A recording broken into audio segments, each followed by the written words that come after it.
Under the cold light of two distant moons, the royal palace of Velara stood like a jewel in the dark. Its towers were shaped like spears, pointing toward the sky, covered in silver stone that glowed faintly. Inside the great hall, the air was heavy with the scent of alien flowers and the low hum of music from strange crystal instruments. Every guest was dressed in elaborate robes, the fabric shimmering with colors that seemed to shift when you looked at them too long. Among the crowd, one figure stood out. He was taller than most, his features sharp but human. His name was Ethan, an envoy from Earth. He had been sent to Velara to discuss trade, peace, and maybe alliances. But as he stood there, surrounded by creatures from many worlds, his attention was caught by one figure at the far end of the hall. She sat on a raised throne, still and silent, wrapped in deep silver and black fabric. A long veil fell from her crown, covering her face entirely, but her eyes, glowing violet like stars, trapped in crystal, shone through the lace. Those eyes seemed to pierce through everyone in the room, and yet they also seemed lonely. Ethan had heard about her even before he arrived. Princess Serenya, the most mysterious royal in the galaxy. No one outside her family had ever seen her face. She never appeared without the veil.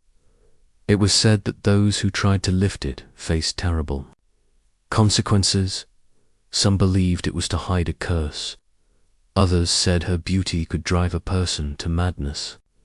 Whatever the reason, no alien in centuries had dared to bond with her. Even though the princess was of age, bonding on Velara was more than marriage. It was a union of mind and soul. Once bonded, two beings could share thoughts, feelings, even memories. It was sacred and permanent. But without seeing her face, no one would take the risk. The hall grew silent as the king stood to speak, his voice deep and commanding. On this night, we welcome our human allies. We welcome Ethan of Earth. A ripple of whispers moved through the room. Humans were rare here, and most Velarans viewed them with suspicion. Ethan kept his head high, meeting the eyes of those who stared, but his gaze kept drifting back to the princess. She had not moved once. Her eyes, bright and strange, seemed to be studying him in return. And then, in a moment so brief, he almost thought he imagined it, her gaze softened. Later, as the celebration continued, Ethan walked along the edge of the hall, watching the alien dancers move in circles.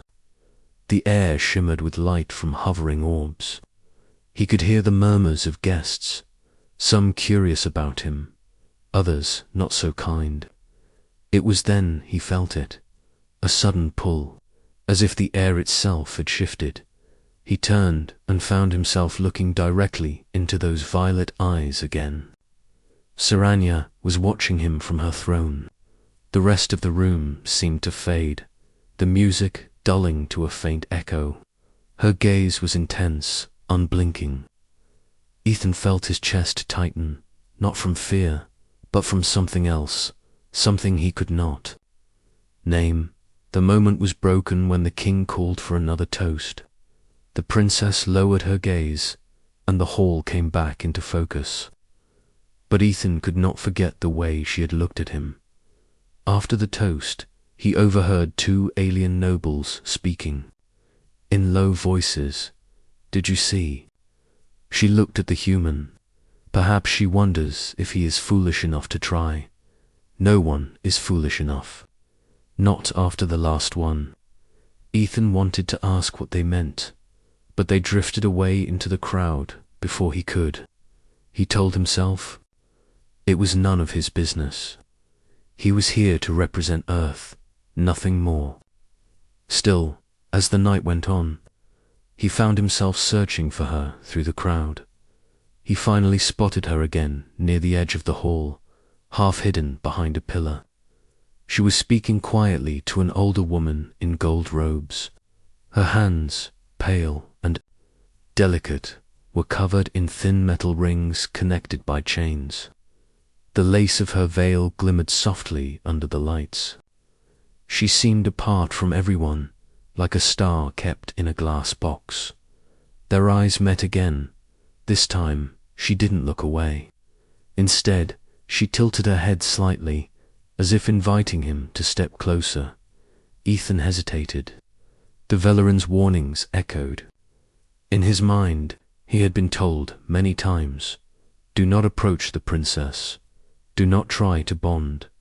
Do not even think about the veil. But something in those glowing eyes was calling him. He took a step forward, then another. The crowd seemed to blur, voices melting into background noise.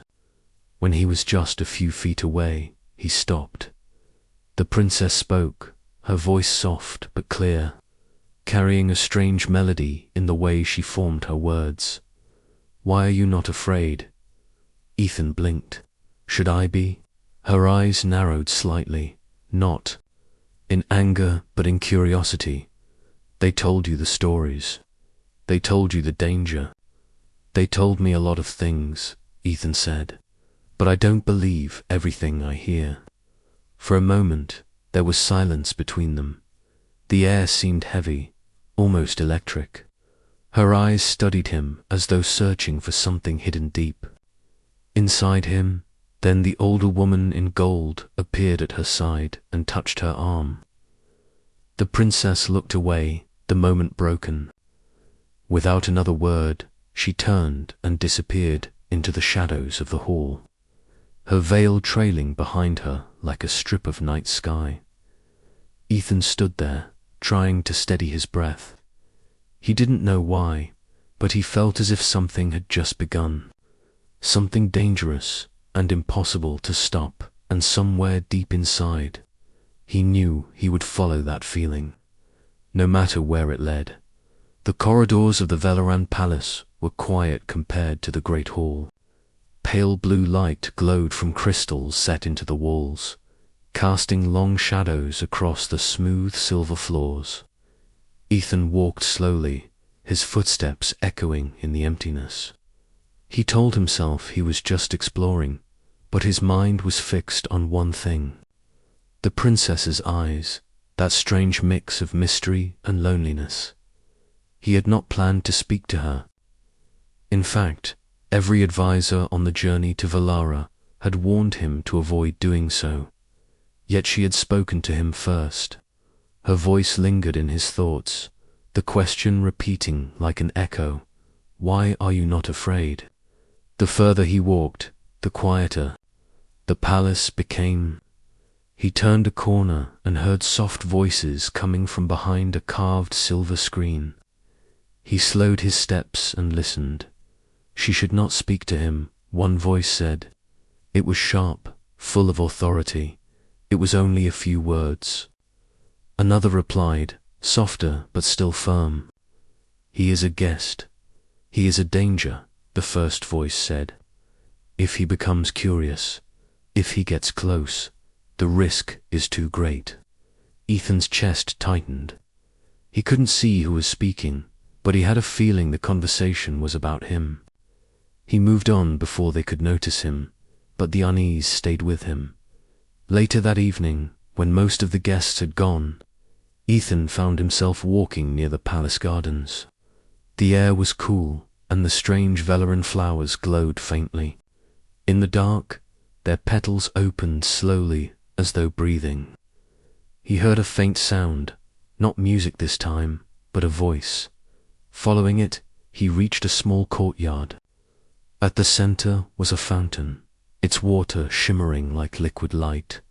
Standing beside it was Princess Serenya. She was alone, speaking quietly to the sky. Ethan froze. He didn't want to startle her, but the pull he felt earlier returned, stronger. Now, he stepped closer. I didn't expect to see you here, he said. She turned slowly, her veil shifting with the movement. Few come to the gardens at night. The palace is quieter here. Her voice was the same soft melody as before. Ethan nodded. Quieter sounds good after the hall. Too many eyes there. A faint laugh escaped her. Yes, too many eyes. And to little understanding. For a moment, neither of them spoke. The fountain's soft sound filled the air. Then Serenya's tone grew more serious. Do you know why no one has bonded with me? Ethan shrugged lightly. I've heard rumors, curses, beauty too dangerous to look at, strange powers. I don't know which, if any, are true. Her gaze didn't waver. They fear me because they do not know me, and because tradition says they must see the face of the one they bond with. Without it, they believe the bond cannot be trusted. And you, Ethan asked, do you believe that? Her answer came without hesitation. No, the bond is of the soul. The face is only skin. Ethan smiled faintly. Then maybe your people aren't as wise as they think. Her eyes brightened at that, but only for a heartbeat. Then her tone grew quieter. Even if you wished it, bonding with me would not be easy. The council would never allow it, and... She stopped herself, as if catching a word before it could escape, and it would change your life in ways you could not undo. Before Ethan could reply, a sudden movement caught his eye. A shadow shifted behind one of the archways. Noticed it too. Her voice dropped to a whisper. Someone is listening. She stepped back, disappearing into a darker part of the garden.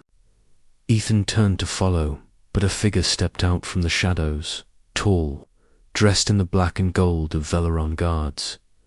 You should not wander here, human, the guard said coldly. The gardens are for the royal family. I was only walking, Ethan replied evenly. The guard's eyes narrowed. See that you walk elsewhere. He stepped closer, his voice lowering. Some doors in this palace should remain closed to you. The message was clear. Ethan left without argument. But as he walked back through the halls, he thought about Serenya's sudden departure. She had left without saying goodbye, but there had been no fear in her eyes, only urgency. That night, Ethan tried to sleep in his guest quarters, but the image of the princess by the fountain kept returning to his mind. He replayed every word she'd said, the way she spoke of the bond, the way she dismissed the superstition about her face. He also thought about the guard's warning. It wasn't just caution.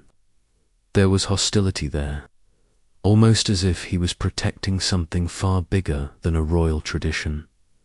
The next morning, the palace was busy again. Servants moved quickly, carrying trays of food and rolls of silk.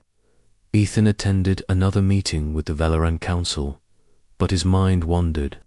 Serenya was not in the room. When the meeting ended, Ethan found himself drifting toward the gardens again. This time, they were empty. The fountain shimmered under the sunlight, but without her presence. The place felt hollow as he turned to leave. A voice spoke from behind him. You came back. He spun around. Serenya stood at the far end of the courtyard, half in shadow. I wasn't sure if I'd see you again, Ethan admitted. You will, she said softly. Then she stepped closer, her movements graceful but measured. But if you keep speaking to me, others will notice. And when they notice, they will act. Ethan tilted his head. Why warn me if you want me to stay away? For the first time. Her voice wavered. Because you are not like the others.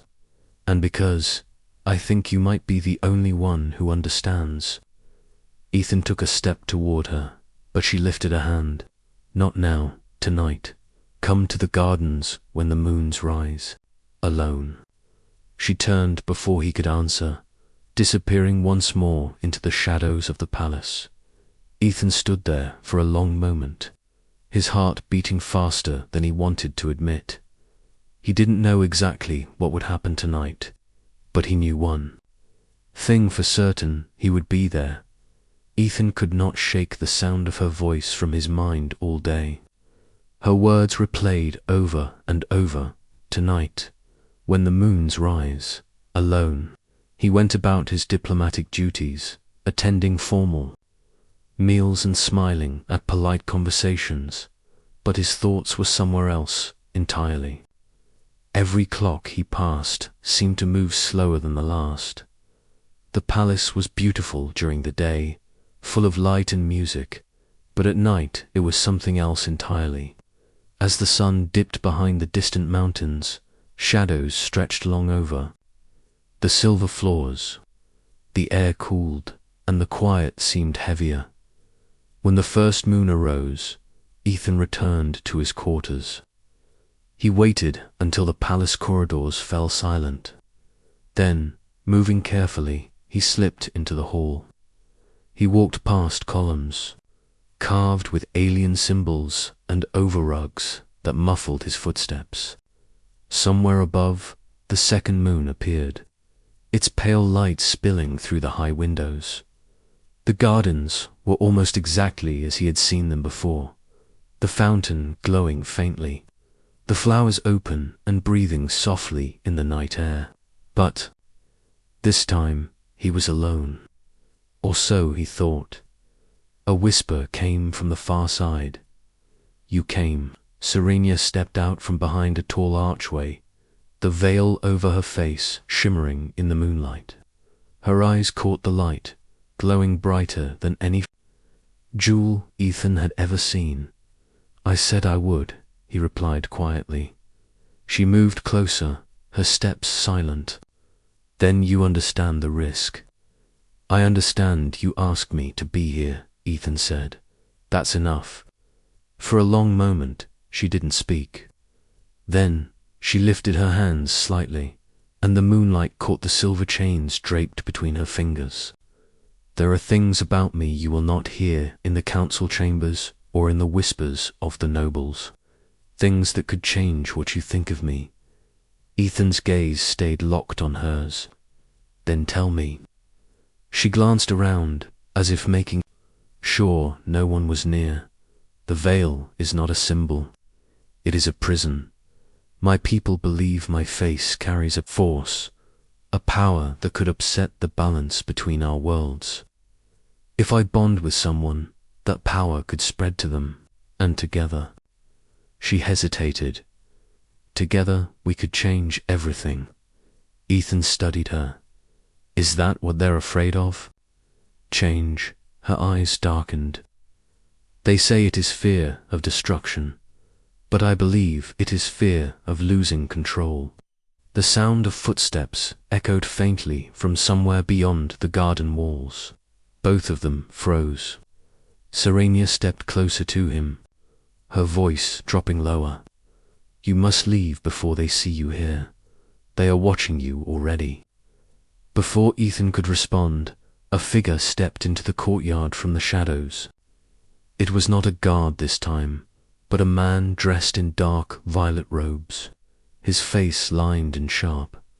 "Princess," the man said with a smooth but cold tone, "the council grows concerned about your late walks." Serenya straightened.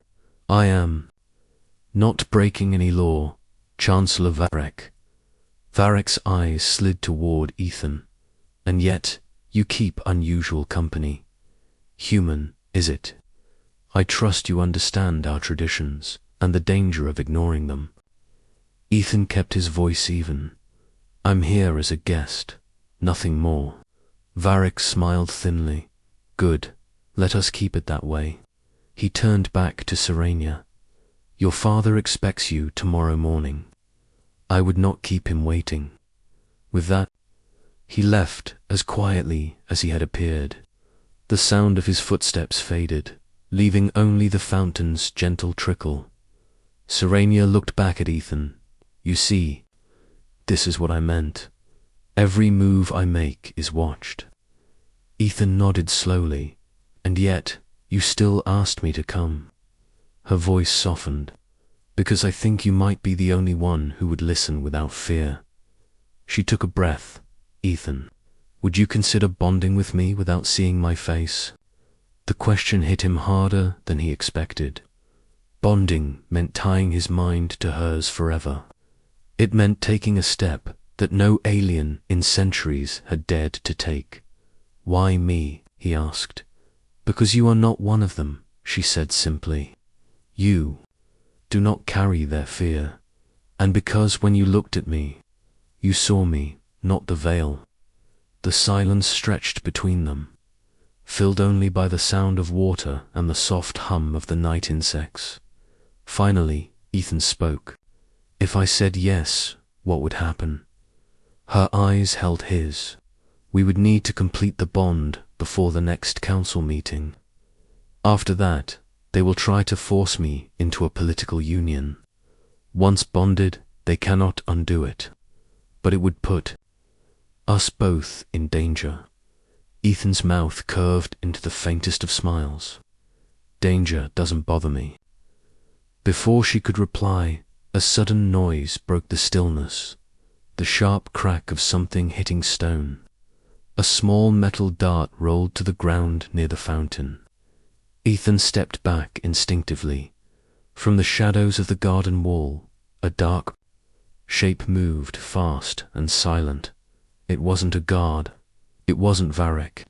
It was someone else entirely, dressed in black armor, their face hidden behind a smooth mask. The figure lunged forward, and Serenya stepped between them and Ethan. A strange, shimmering barrier flared in front of her, deflecting the attacker's strike. Ethan stared. The barrier had come from her, not from any weapon. The masked figure paused, then retreated quickly into the shadows. The garden fell silent again.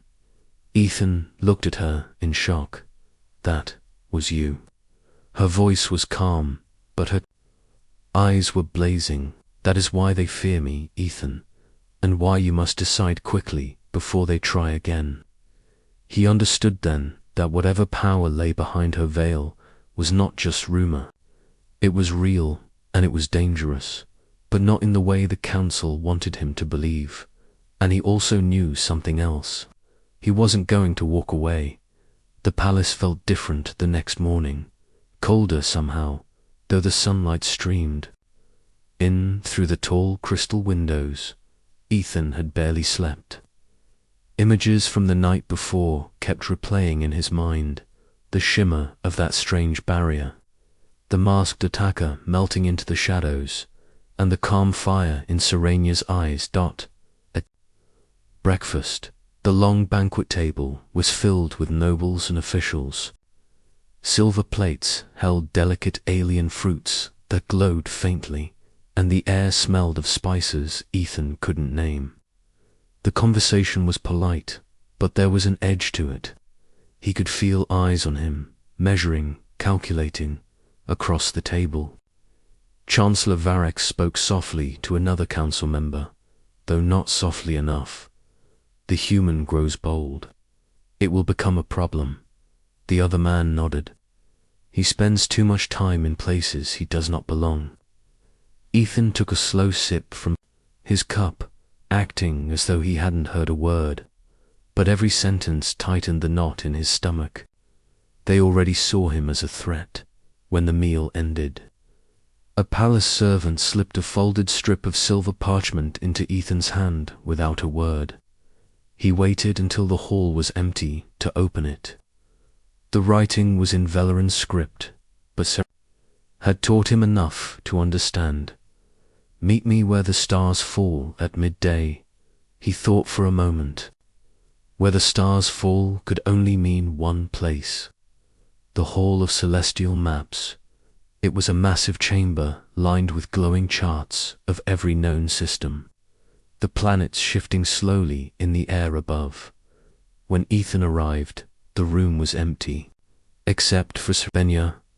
She stood beneath the projection of her own world, the silver oceans reflecting the glow of its twin moons. Her veil shimmered faintly in the maplight. "You came," she said softly. "I think you know by now that I will," Ethan replied. Her eyes searched his face. "Then you must listen carefully. The attack last night will not be the last. Varric suspects us. He controls many of the guards, and he will use them if he must. If we are to bond, it must happen soon." Ethan stepped closer, lowering his voice. "Then tell me what I have to do." For a moment, her eyes softened. "There is an old temple beneath the palace.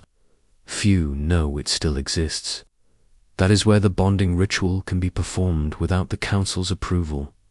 But it is guarded by traditions, and by those who fear what I am."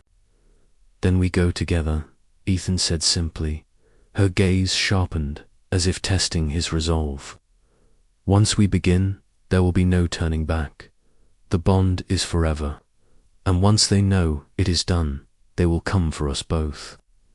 Ethan's answer was quiet but certain. "I'm not afraid."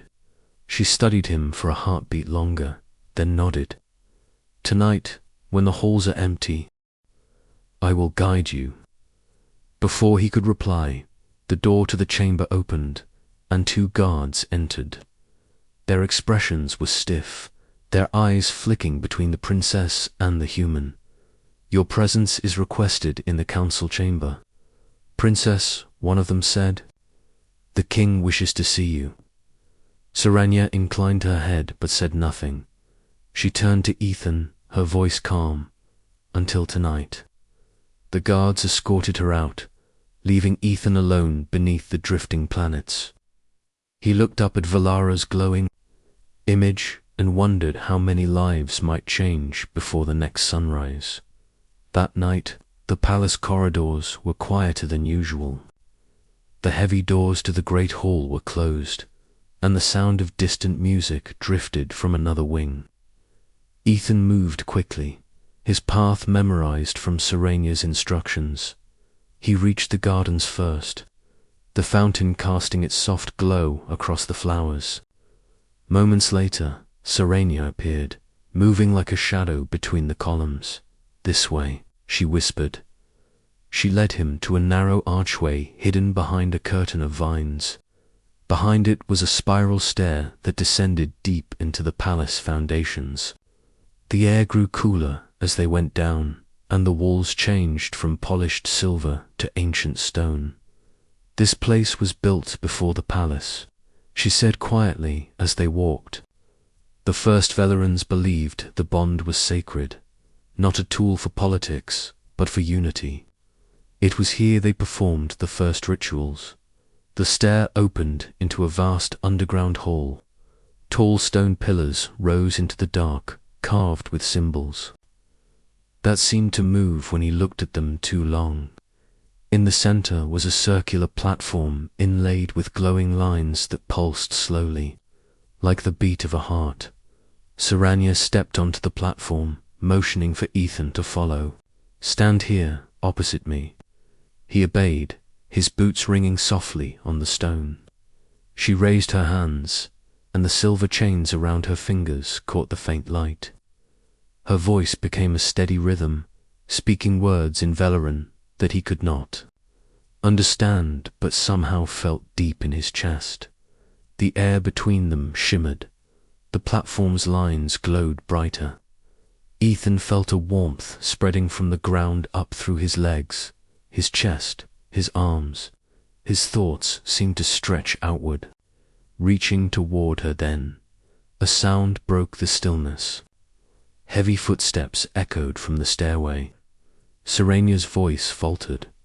"They've found us," she said quickly. "We have little time." Ethan looked toward the sound.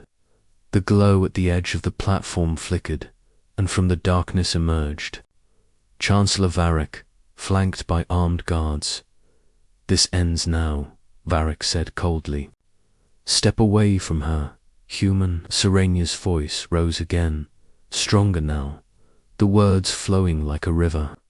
The platform's light surged, wrapping around them both in twisting strands. Ethan felt something snap into place inside him, like a lock turning. Varric stepped forward, his face tight with anger. You don't understand what you're doing. That bond will bring war. Ethan met his gaze. Or peace. Maybe that's what scares you. The light flared so bright that the guards shielded their eyes. When it faded, Ethan felt her presence in his mind, calm, strong, unshakable. Serenya looked at him, and though the veil still covered her face, he could feel her smile. Varric's voice was low with fury. You've doomed yourselves. Ethan glanced at Serenya. We'll see, her thought whispered in his mind. The moment the bond sealed, the air in the ancient halls seemed to change. Ethan could hear more than just the sound of his own breath. He could hear Serenya's heartbeat, steady and calm and faintly, her thoughts brushing against his mind like a whisper carried on the wind. Can you hear me? Her voice came, not through his ears but inside his head. Yes, he thought back, unsure how the words would form, yet they did. The sensation was strange but not unpleasant. Her presence was warm, clear, and unshakable, like sunlight breaking through a storm. It felt as though a door had opened in his mind, one that could never be closed again. Varric's face twisted with fury. Guards, seize them. Two of the armed men stepped forward, weapons drawn. But before they could reach the platform, Serenya raised her hand. The air rippled, and a barrier of shimmering light burst into existence between them. The guards slammed into it and staggered back, their weapons clattering to the floor. The Chancellor's eyes narrowed. So it's true. Your power grows. With the bond, Serenya's voice rang clear across the chamber. My power was never the danger, Varric. It was your fear of losing control. Ethan felt her anger like a heat in his chest. It wasn't wild or reckless. It was focused, and it gave him strength. He stepped forward, his voice firm. We're leaving. Either you step aside or you'll see exactly what that power can do. Varric didn't move, but something in his eyes shifted. Not fear exactly, but calculation. You won't get far. The palace is mine. Every corridor, every gate, every ship.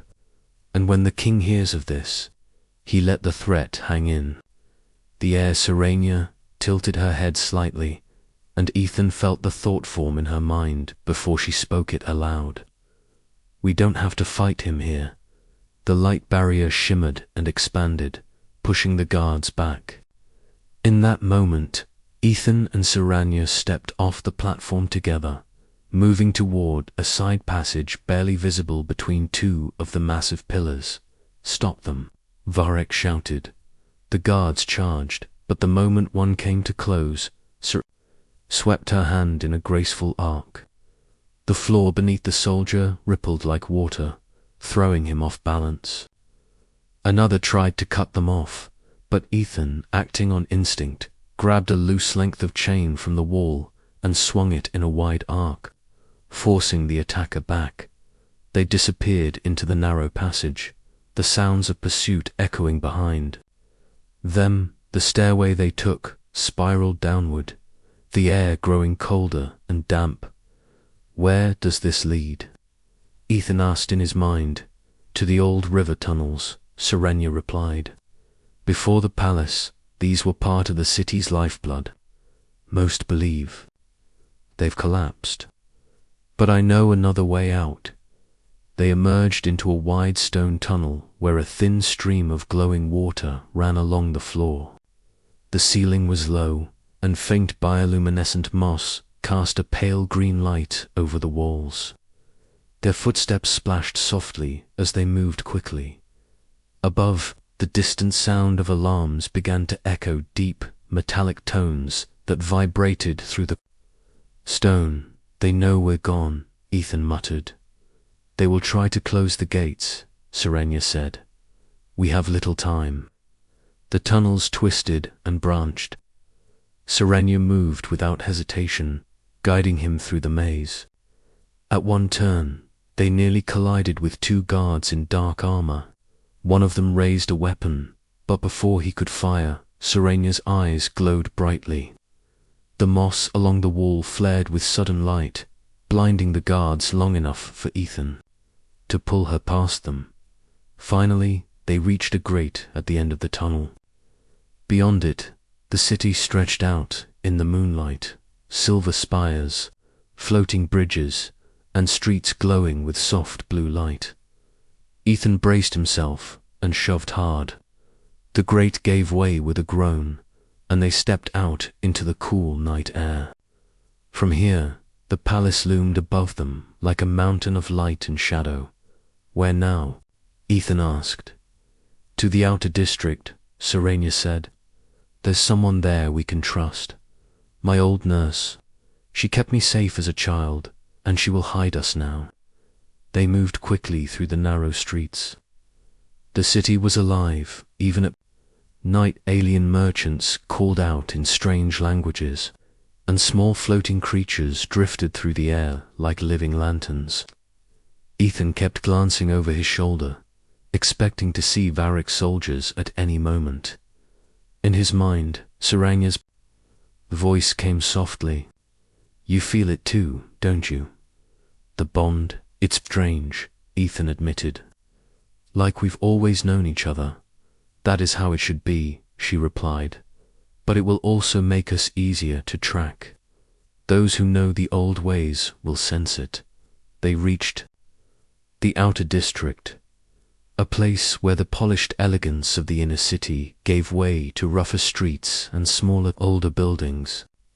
Serenya led him to a modest home tucked into the shadow of a crumbling tower. The door opened before they could knock. An older Velaran woman stood there, her silver hair falling loose over her shoulders. Her eyes widened when she saw them. Child, she whispered, what have you done? Serenya stepped forward and took the woman's hands. What I had to. We need shelter, Mera. Just for a while. Mera's gaze moved to Ethan, studying him carefully. A human, I see now why the alarms are ringing. But after a moment, she stepped aside. Come in quickly. Inside, the home was warm and smelled faintly of herbs. Mera closed the shutters and bolted the door. You've stirred a storm, Princess. Varric will not let this go. We know, Serenya said quietly, but the bond is done. No one can change that now. Ethan felt Mera's eyes on him again. Then you must both be ready. The council will use every tool they have to hunt you, and if they catch you. She didn't finish the sentence, but the meaning was clear in the silence that followed. Serenya's thoughts brushed against his again. We'll survive this, Ethan. We have to. Ethan nodded slowly. Then we start by planning our next move, before they make theirs. From somewhere deep in the city, the faint sound of approaching sirens began to grow louder.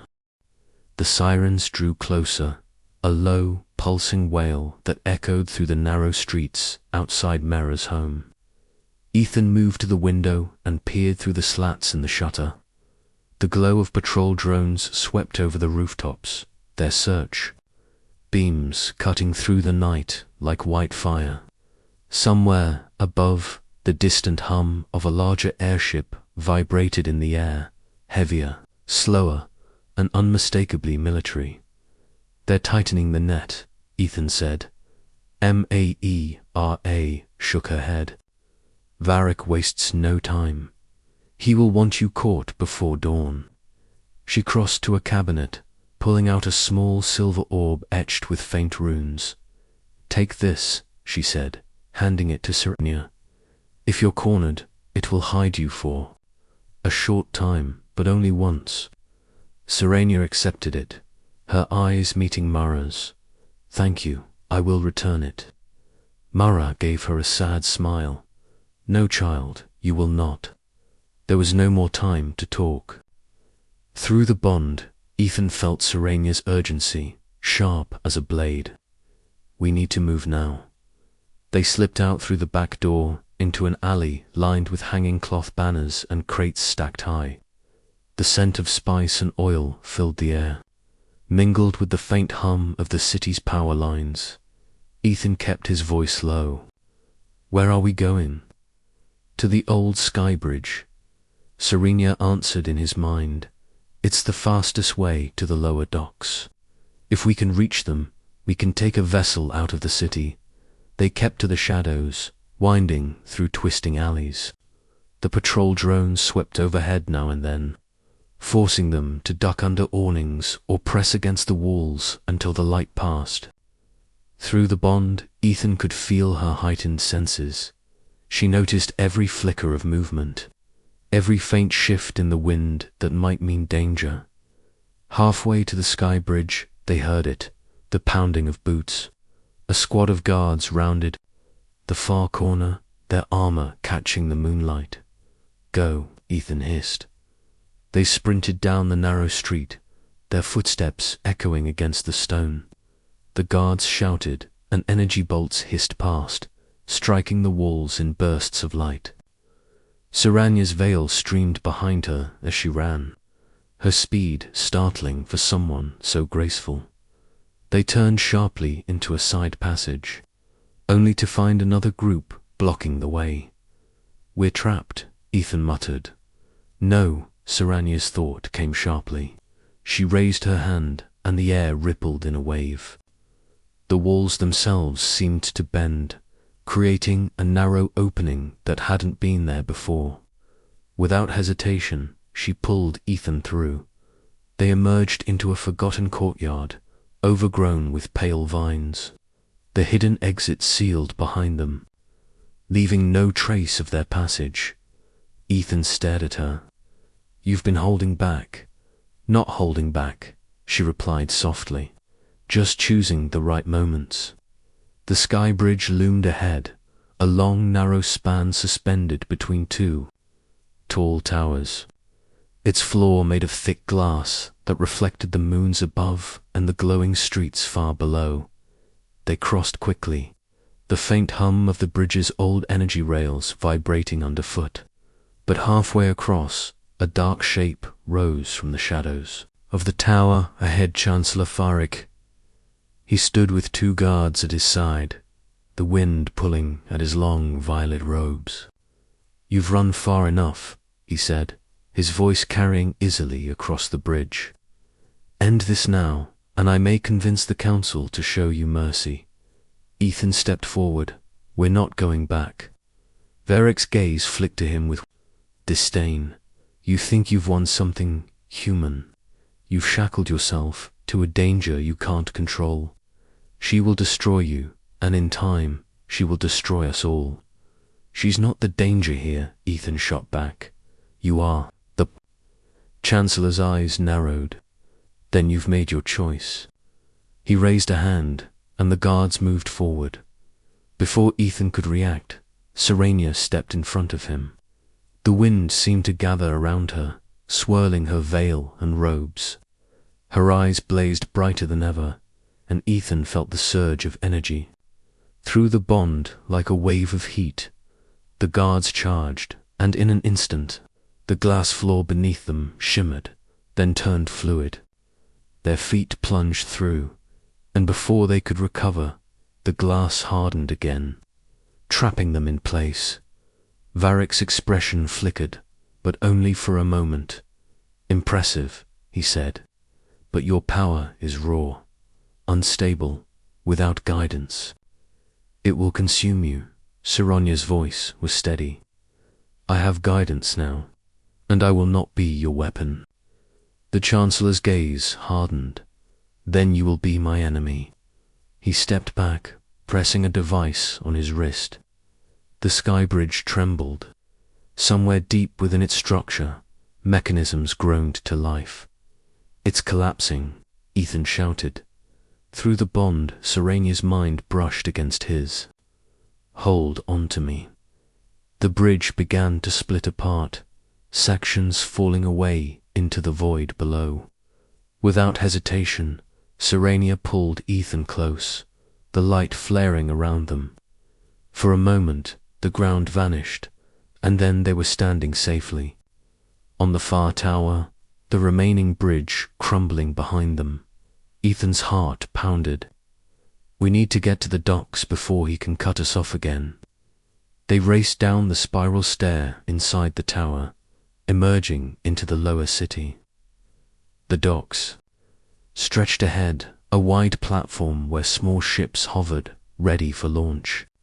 But already, patrol units were moving in from every direction. We'll never make it in time, Ethan said. Serenya's hand tightened around his. Guess we will. She pulled the silver orb Mera had given her from beneath her sleeve, whispering a word. She crushed it between her hands.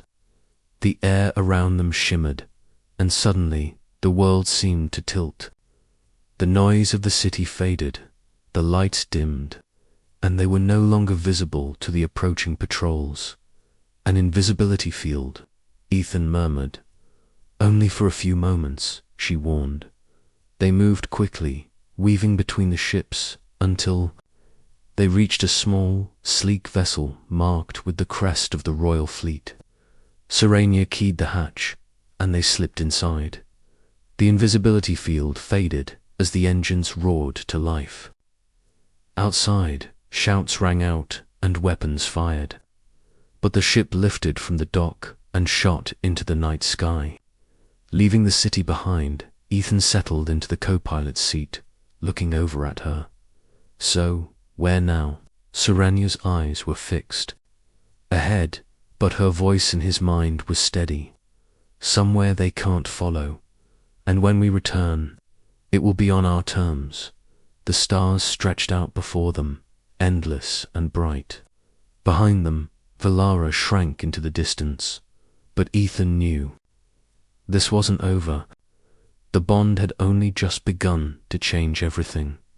The stars ahead were sharp and bright, scattered across the black like shards of glass. Inside the small royal vessel, the hum of the engines was steady, but tension hung in the air.